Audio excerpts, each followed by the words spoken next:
Could be alright. They could use a Tide. But perhaps they need something with a lower cooldown of a stun, like you just said. Something like a Sand King would be alright. Yeah. Some initiation that they can use a little bit earlier than just wait on the Ravage. But that utility could come in handy, definitely. Some pipes, some max from the offlaner versus the Prophet versus the Veno. Yeah, they go with the Beast, okay? Something like Lads definitely helps out too. And you also have that setup for Mystic Flare, right? It's not as good as your Access Call or your Chrono or something like that, but you do have Roar for the Mystic Flare, so you have something to work with if you're Skyrat. Overall, I don't know. I like EHOME's lineup again.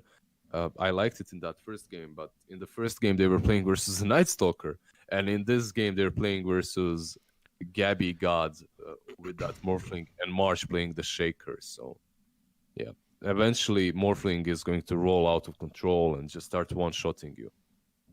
Well, that's a problem. Yeah, we'll see the puck mid and offlane Veno, by the way. Okay. Yarabel certainly likes his puck more than others, it feels like, so maybe not a surprise there in the end. Going to be matched up against that Invoker. Yeah, I go back to this is EHOME's lineup overall feels solid. The one issue is that Chaos Knight, though, and how much freedom is he going to have this game would be my concern. Even with a BKB, it's not necessarily freedom as far as moving around and being able to make plays here. So. Yeah, especially because you will be playing versus that Venomancer early on. Yeah. You know, Total... well, I gotta think this has to be a Quas Wex Invoker this time, right? Like, Spirit Vessel's really good, and in general, they could use more control. It could be a really good Quas Wex Invoker game, yeah. But it's player preference in the end, right? They do need Quas Wex to create space, to just roll with Beastmaster while Chaos Knight comes online, but perhaps that's not their plan. Perhaps Chaos Knight just gets 2 bracers and starts fighting. Let's see what they go for. He didn't skill anything just yet. But I agree with you. I think it will be Quas Wexel. He's keeping us guessing for now. I mean, the fact he didn't level up Expert for Sunstrike is probably pretty giving.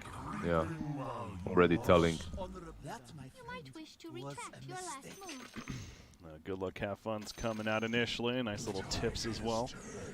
Helping people out with their Dota Plus. Early ward from Kato, which was spotted, or at least somebody's pinging out the mid lane. As if something's going on here. Look at this Kato, by the way. Get the tree. One more.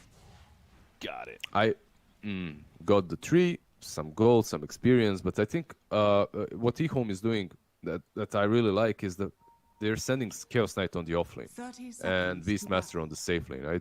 I think Chaos Knight versus Furion plus Venomancer would get crushed, and sending him on the offlane versus the Morphling might not sound like the best idea, but when you're covered by the Skyrat, oh, all right. First blood, it shall be. Yeah. All right. He was up here. He put the sentry down as if he was trying to counter ward himself, but he got caught by the fissure on the wrong side. And that was a whoopsie moment, so gives up first blood. Yeah, just like that. I mean, Quattles are very fast, but at the same time, if you catch him, he just dies so quickly. Has what? 500 HP. That's super easy. And Armel is feeling himself pretty well right now. Oh, yeah, it's first blood, and that bottle eventually going to come that much quicker. He's already able to finish the Null Talisman. So, yeah, it's not only that, but again, you're dealing with the Quas Wex Invoker. This Invoker's like, are you kidding me? This is already not going to be maybe the most fun lineup or matchup here, so. Yeah, he doesn't have a lot of damage on that Invoker, and now he has to play versus a puck that has an advantage. It's not an easy lane at all. Still bottom lane, this time from the beginning, though. It's a try versus try lane as Gabby's protected on the Morphling. Able to get his farm as you got Chaos Knight on the other side, though. So it does set up the 1 versus 1 top. Veno versus Beastmaster. Interesting matchup there we have. Yeah, on the top lane, Venomancer might have a slight advantage. On the bottom lane, though, it's where the fun happens, right? Like, it can go any way. And March right now is taking a lot of beating, but... yeah, he goes back and salves up, he's fine. Get that salve. Ring of Basilisk is on Tim's currently, playing the Nature's Prophet, so that's something else that the Radiant team is able to benefit from, the early aura. We got here, and you see Chaos Knight taking some right clicks. Somebody's going to die here soon, it feels like. Everyone's softening up. Level 2 is going to hit soon. Yeah, it's all about the region and how you force the enemy team to waste it in this first couple of waves. It's basically the battle of nutrition. And after that, once someone is low enough because they didn't have enough tangos or salve, you pounce in, you go in for the kill. I think one advantage the TNC have got here is the fact that they have teams with this Furion, so he is basically a free courier at any given point. He can go back, get some region, get the items, and bring them back to the lane. True. Yeah, it's pretty nice to have. Looking at this mid lane matchup, Armel right now 12-5. Invoker's 8-0, so 897 getting some CS in there, but you see again Puck is able to use that phase shift even to dodge some of these attacks, and he is really keeping that pressure up, and he has a bottle already coming out, so that pressure going to continue. There's what you were just talking about. Nature's Prophet actually teleporting back to base, comes back in, hands off some items to Morphling, so essentially playing a courier for the Morphling. It's such a huge thing for him to be able to do that, because it pretty much creates this stable lane that you can you don't have to win, but you won't lose it, because you'll always have nutrition, you'll always have resources to heal yourself with. Radiant structures are fortified. Armel? And that's all they need, pretty much. He is really deep here. Takes a tornado. Pop the illusion, so he's not necessarily going for a kill. He's just really bodying 897 right now. As apparently Tim's goes down at the bottom lane, but Armel might be going for that kill. It's not going to be enough damage to make it happen, so clearly keeping 897 at bay. Back to the bottom lane, now Skywrath being chased away. Yeah, they were able to get the one kill down here on Nature's Prophet. Mid lane, oh, he dove the tier 2 and he might fall that. Does have Fairy Fire. Oh god, the Cold Snap initially, the bottom charge is a miss uphill also. And he stays alive. Yeah, maybe 897 would have chased, but he saw the Furion spamming the port on top of him, so he decided not to go for that. And Armel is waiting for the bottle to be refilled, but he misses the he misses the rune, and Tims is the one that picks it up. Yeah, at least Tims was there to pick it up. He teleported in, grabs it, happens to be Invis, and now heading bottom lane. VT faded, by the way. Able to pop a salve, so he will be good. In fact, March is going to get turned on because of this. He went checking to see where he was at. Ends up going down. Faded, though, manning up against a Morphling. Blinding Light pushback. Means once again, CK will be fine, so living life on the edge of sorts. Can he get it? One more hit? Yes. There we go. Good job, Armel. Yeah, they were playing on the edge. And he kills himself too on the tower to refill the bottle, to respawn with full HP, and then he can fight again. Yeah, very well played by him. Considering he had an advantage on that mid lane. Like, it's definitely not an easy lane for the Invoker to play in. 5-minute bounty runes coming out, and we'll have the split happen. 2 for 2. But yeah, this Puck now certainly starting to pull a bit of an advantage, as Shrine going to be used by EHOME as 3 heroes. In fact, CK's porting top lane, so looks like EHOME's giving up on the idea of the trial line bottom. Say enough is enough. Let's send the CK top, get him some safe farm, or also try to go for the kill initially. I really like the fact that Beastmaster is sticking around, because they might try to go for the Venom. Yeah. And there you go. It's such a good thing to do. Like, if you want to switch up your lanes, stay with the core, hide with the core that's rotating, and try to gank. And then you have 2 cores ganking, and it can be very powerful early on in the game. And this skill brings them both to the levels that they need. 897 mid lane.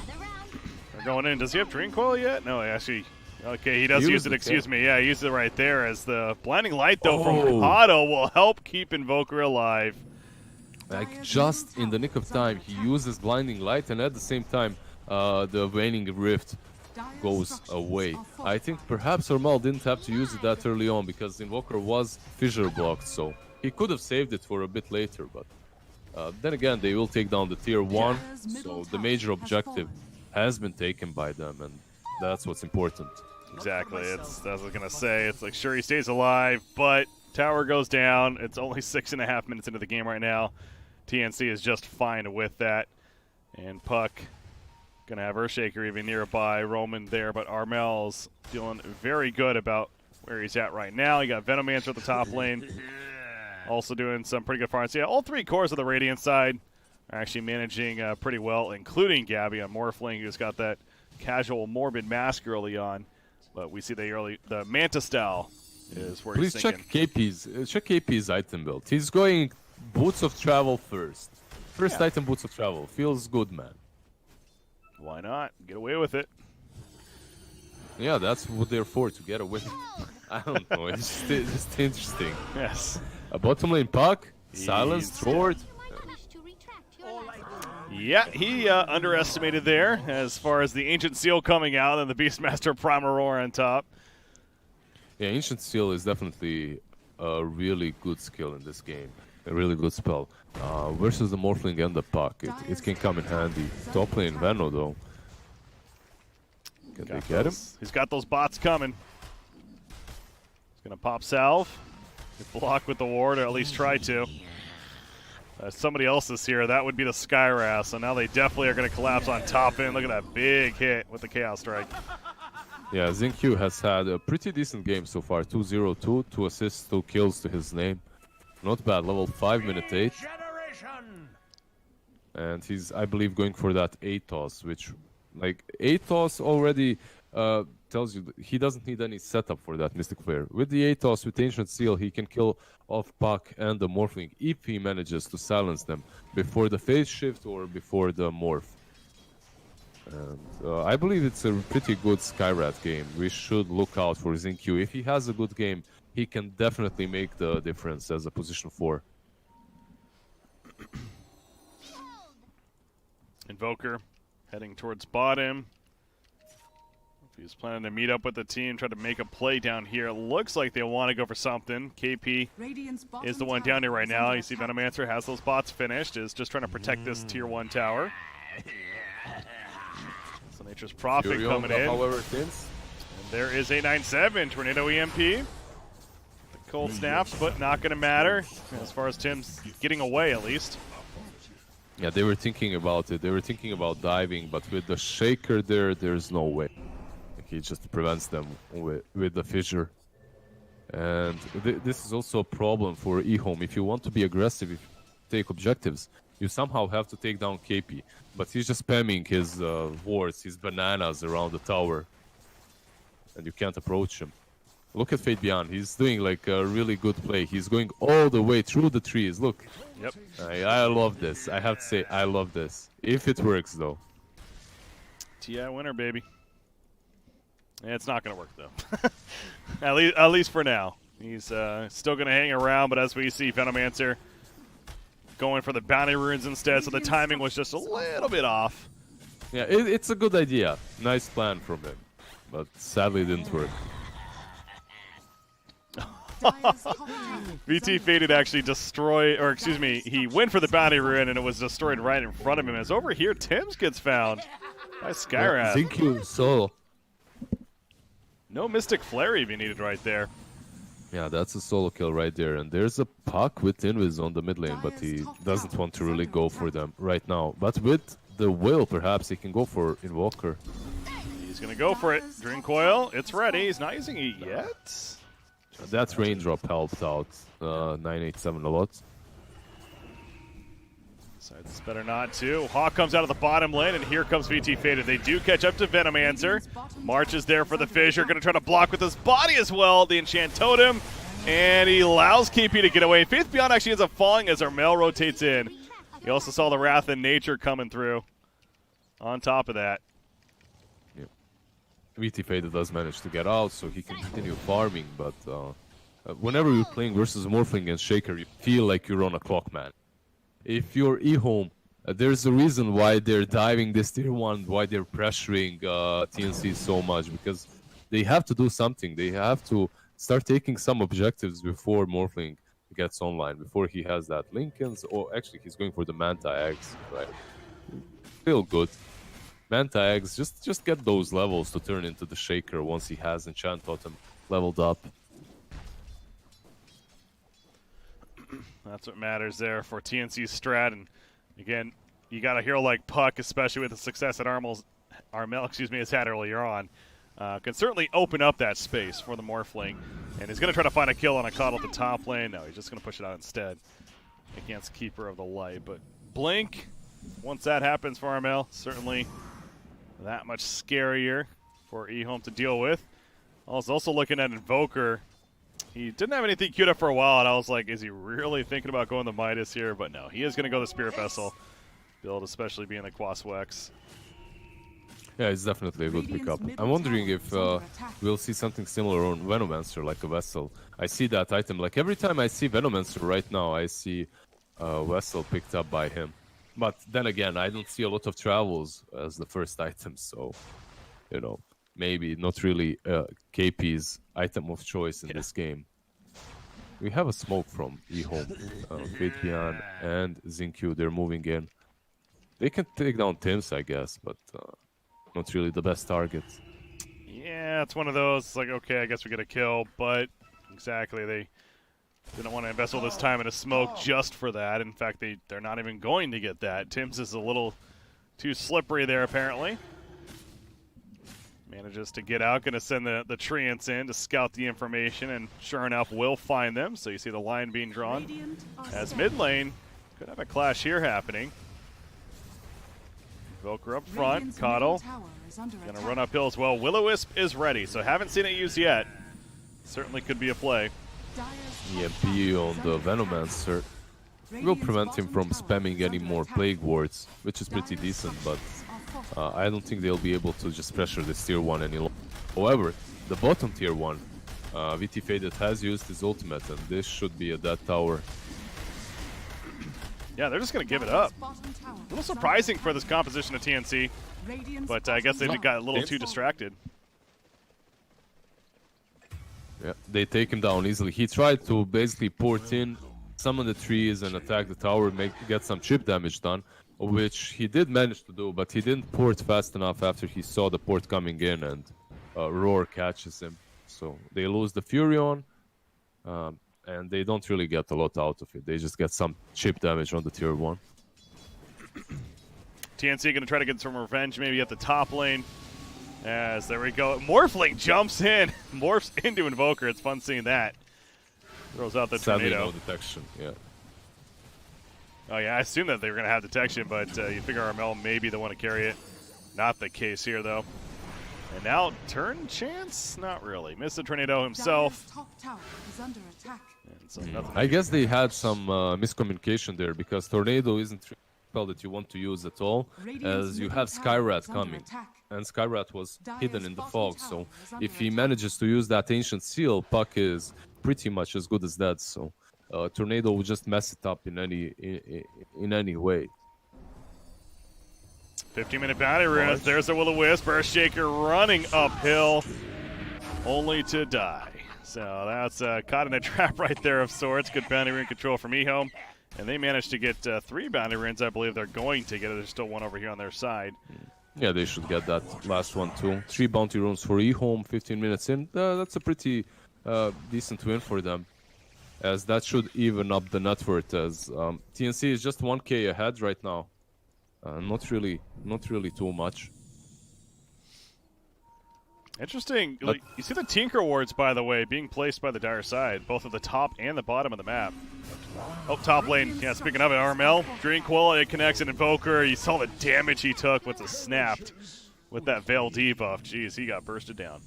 Yeah, very interesting wards coming from EHOME, I have to say. I wonder who they're thinking about catching. Most likely it's the Venomancer, right? He likes to hide around and just spam the Plague wards, so this way you can actually catch him off.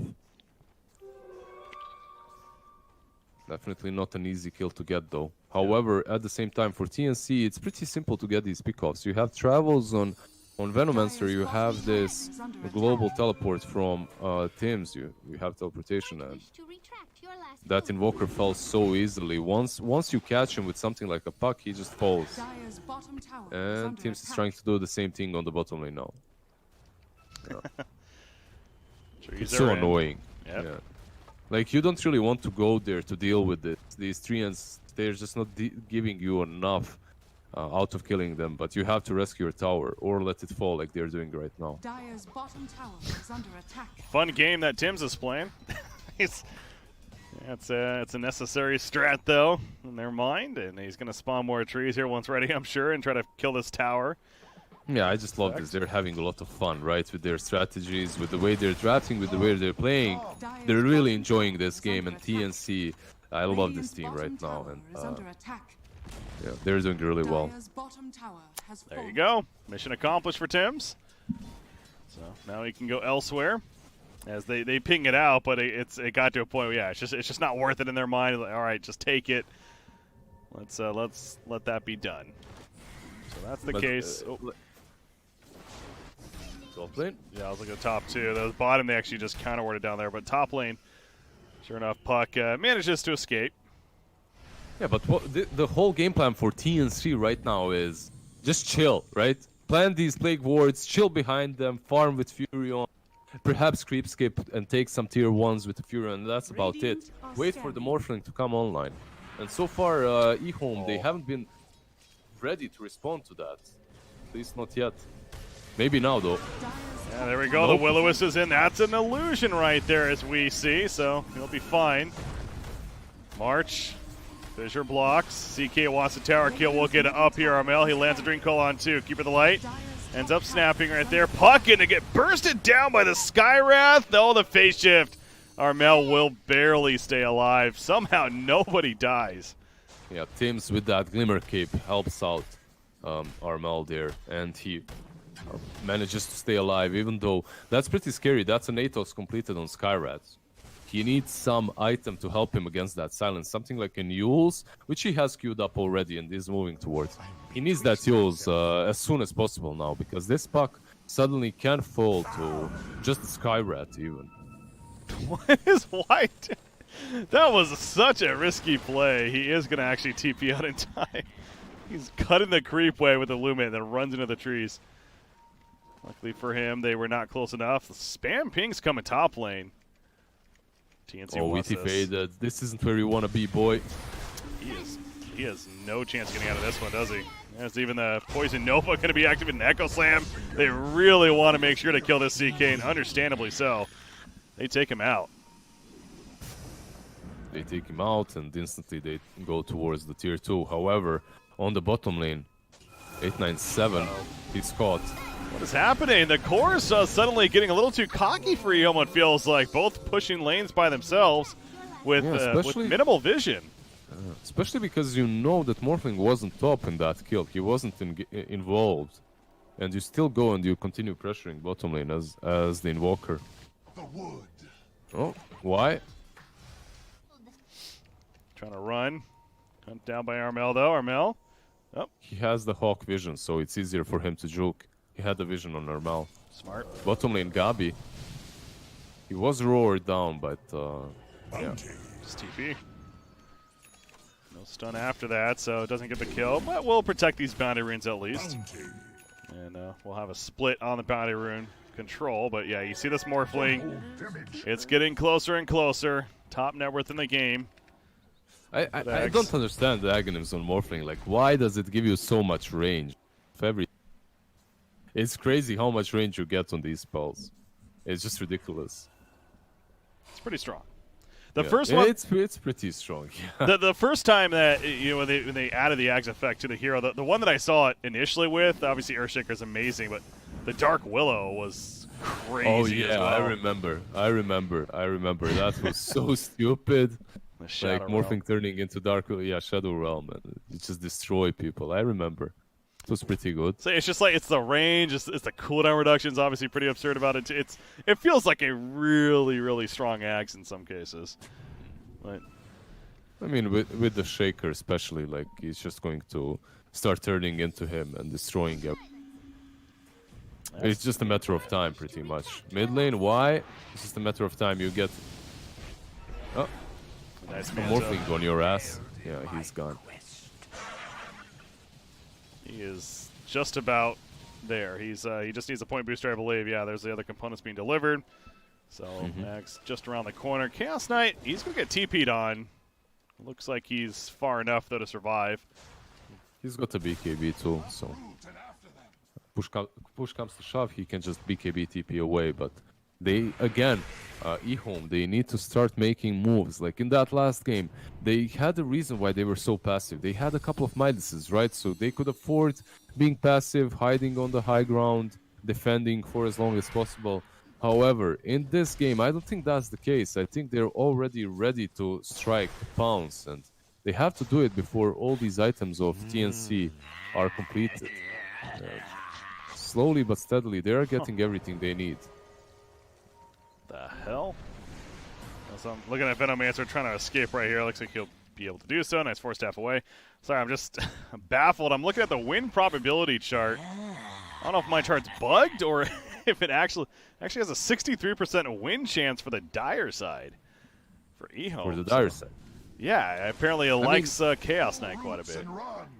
Chaos Knight, I think Skyrat plays a major part in that as well, with his silence. I think when you're picking heroes and you see Morphling in a pub, let's say, you see a Morphling and Puck versus you, I think the green line on Skyrat is going to be really high, because there's a high chance you'll win if you pick that. Just the advantage is big. The silence is pretty good, however, unfortunately for him, there's a Manta on Morphling, and there's a Yules on Puck, so you can't really take them down any longer.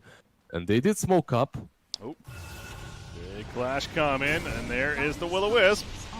Mark throwing out a fissure, but Tim's also default shortly after, and so does Yershik. They're going to go right into Roshan. Perfect transition, but this isn't necessarily a free Roshan. It's Gabby. Oh, he can't finish the job. The Glimmer Cape comes out. Y will survive for now. And now Gabby's in a bad spot. Spirit Vessel going to be his Armel, trying to save his teammate. If anything, he's going to leap away with that new axe. And Gabby going back in. He's man-moding. He's back to full life. Wants to kill Evoker. No! He is dead. He should back in, and that down goes KP as well on the Venomancer. Suddenly right, 4 are dead. Probability. There you go. That's why they see the future. They know what's gonna happen. And they force a buyback from the who was it? Venomancer? Yeah, KP. Well, that's I mean, Morphling's staying dead for 45 though, but I guess they do stall Roshan from happening, but still, that was a hell of a fight for EHOME. Yeah, definitely a very good fight for them, especially taking down that Morphling, who was really playing with fire. Like, Morphling, like, he jumps in, turns into Morph, but he had no Manta style to work with, so he couldn't shake off the vessel. And they just take him down. Tims barely survives here. Yeah, I saw that Sunstrike. Not enough. Now, there's some Morphling players that you just can never kill when they have their Aghanims and they can turn into Shaker. But there are some Morphlings that always push it to the limit and get punished for that. And this time around, Gabby definitely did get punished. Are they going to try to Roshan themselves? Oh, wow. You can see at least checking it out. Morphling is in there with her Shaker. Invoker. He is going to be collapsed on the double fissure. He cannot get away from it. He's out for 40 more seconds. Does have a buyback on Invoker if they really want to stop this Roshan. Beastmaster nearby. Beastmaster gonna get jumped though. Armel's chasing. Faith Beyond. Teleport coming in for Nature's Prophet as well. There's the buyback from Invoker. By the way, Kato got picked off by Gabby meanwhile. So this is still 4 versus 5 now. Faith Beyond. Now comes a Mystic Flare though.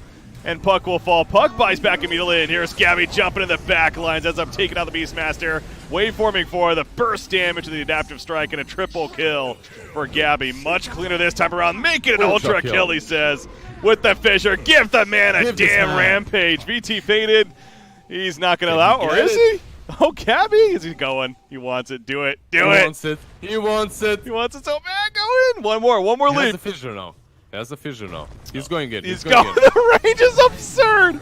But no rampage. Okay, come on, game. We'll call it a rampage. It took him too much time. Rampage denied. Yeah, that's what we were waiting for. We were waiting for this Morphling to enter God mode. Gabby God mode Morphling right there.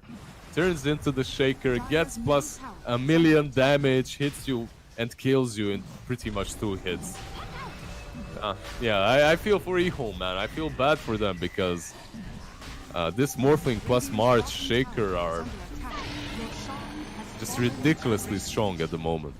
Dire's top tower is under attack. Yep, it is online and it is doing work. Gabby is starting to really take over this game now. As he's just gonna chill up here, waiting for somebody to come nearby. And oh, that's somebody's Beastmaster. Faith Beyond says, "Are you kidding me? I thought it was just one Earthshaker, not 2." Oh, tornado on good both. tornado. That's a good connection there. Glimmer keeps saving Earthshaker for now, but now 897 on Voker. He has found the dust eventually hits. March dying elsewhere at least, but they're gonna get the kill on Invoker still. So I love how they were so bloodthirsty for the Invoker that they didn't give a hell about March. He was dying right next to them, 2 Necros and 1 Boar. And instead of helping him, just killing off the Boar and Necros, you know, it takes you a second. They're just chasing for Invoker and they're like, March, this is your time, bro, you know, like, you did your part. Dire's top tower has fallen. they get the top tier 3 tower. Gonna go for more. 2 are dead, not buying back, so why not? Radiant's bottom tower. Your TNC. There's a Blink now purchased on the actual Earthshaker. KP, Glimmer Cape helping to save him. Glimmer Cape certainly doing a lot of work this game right now, KP.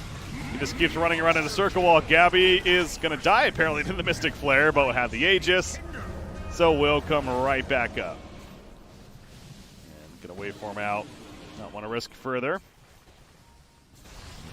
Yeah, everyone is up on the side of EHOME and you don't have your Shaker there or Puck, so time to retreat, perhaps go for the Shrines instead of the melee Raxes and live to fight another day. Puck has to be careful on the bottom. Yeah, they do have silence here. Oh, he's fine. Left. It was a difficult kill though. He has Yules to work with too. Oh, look at Puck. He's actually the one going in. Voids the Mystic Flare, though. Great phase shift, and Gabby says, I'm here to clean up, baby. Oh, he found the Beastmaster.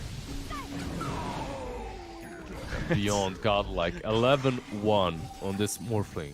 Just God mode activated. I know we've seen this combo so many times now, but it's still just every time I can't help but giggle. It's hilarious almost to watch, especially when it's online like It's this. stupid strong, right? It's Yeah. just stupid. Why is this in the game? That's what you want That's to ask. kind of what him. I'm saying, Like, yeah. It's pretty much like why is this possible? It's just so strong. It's crazy. I mean, there are teams that have been able to deal with it. I believe it's TNC that actually won with Morphling Shaker and then won versus Morphling Shaker in the same series. But it's just much easier said than done. It's not easy to deal with this at all. Radiant's top tower is under attack. Mobility is just absolutely absurd. Deafening Blast won't even connect right there. As he just leaps away. And I understand, like, not every player can do this. Has fallen. Gabby certainly has, you know, the fast fingers there and the quick reactions, etc. But it does seem very powerful. But hey, there's bans for a reason, so it's only EHOME to blame in that sense. And there's a jump in, kill Invoker, maybe? No, he's actually going to survive, just barely. Yeah, there's bans for a reason, but when you're in the first phase, you know, you have to think about banning one of these 2 heroes just to prevent the combo. When you're drafting in the first stage and they have the second pick, it's not too easy to deal with. Gabby will just find another kill as they're controlling bounty runes elsewhere. Yeah, and he's actually queued up the BKB, and he's level 25, by the way, too, which is kind of crazy as well. He's just getting kills alone. Like, I'm not surprised he's 25, 30 minutes in. Invoker. He's gone. He's adaptive strikes. Oh, it's ridiculous. Is he dead? Get him. Echo Slam coming out. They did kill Gabby, so they kill the raid boss, Earthshaker. He's trying to run now, and VT faded. Can only mana for so long. Looking to fall back. How about that Orchid pick up by Chaos Knight? Yeah, definitely did help him take down the Morphling, but he might fall himself here. Yeah, they get him, and he has no buyback, so the Megas will be claimed by TNC in any second now, I guess. Dire's middle barracks. They gotta get bottom Morphling, Morphling, yeah, actually, yeah, you're right. Morphling could choose to buy back here. He could have done that earlier, but I guess the safer play is just to take the Raxes and push slowly, wait for the Morphling to respawn. Yeah, it's clearly that caught him off guard, and again, the Orchid on Chaos Knight, not something you expect to see at all, but it's one of those, it's like, all right, well, now we killed the one guy. Turns out that the other heroes on this team are also pretty good, and you know, pretty good farm on top of it, especially Armel and this puck. He's second behind that Morphling. He's got the dig on level 3 currently, and he Level just bought 2 more. Now. Let's make it level 5. He's going to TP right back into the mid lane as if he was never gone. Yeah, we were talking about Morphling and how well he's doing. Your last move. It's partly because of Armel and how well of a laning stage he has had, right? He just created so much space afterwards. He was able to rotate across the map, get kill after kill, while Aghanims was being purchased by the Morphling. And once that tags is up, once he had a Shaker with a sufficient level, he just turns into pretty much... March is pretty much a walking totem right now. He just walks around and lets this Morphling turn into him, and that's all. That's all he has to do. He's not here to play the game himself. He's here to play the game, or to help Gabby play his own game. That's so sad sometimes. The position 5 life is really, you know. Hey, like, if you're, I remember. well, go ahead. If you're a wisp, or if you remember Lich long time ago, Oh yeah. when you were eating creeps and shielding your carry, that's a feels bad, man. Lich was a very basic hero. Yes. Oh, Tim's goes down. The top lane, and now the hunt is on. Can they catch Faith Beyond? No. Yes, they can. Green Coil locks him in place as he attempted to TP out with that Glimmer Cape, and they zap him down. Meanwhile, over here, Gabby, he catches Invoker. He's trying to finish him. That Glimmer Cape yet again. Gonna save, though. Now he's screaming at March. Where is detection? No, there's Coddle. Will-O-Wisp. He's going to wait for it in the back, and he kills Invoker anyways. However, he's Orchid. Then Morphling. No, he's fine. He's fine. He still has Satanic as well to work with right now. VT faded, did dish out a lot of damage, did manage to take down Mars, but... Well, they're buying back. EHOME does not want it to be so, but I think it's bound to be so at this rate. As this would be mega creeps if they clean it up, but apparently not yet. Gabby gonna morph back into Earthshaker. Says, all right, thank you very much. I got my tools now. Drops the Skywrath. He buys back immediately, but Beastmaster, you can't do that. He's dead for 2 minutes. Chaos Knight caught once again, and they're just gonna call the GG. So, TNC going to the winner portion of the playoffs. They get a little bit of a break now. Congratulations to them. EHOME will have to keep fighting here in Group A to see where they place going to the playoffs. Congratulations to TNC. They definitely played super well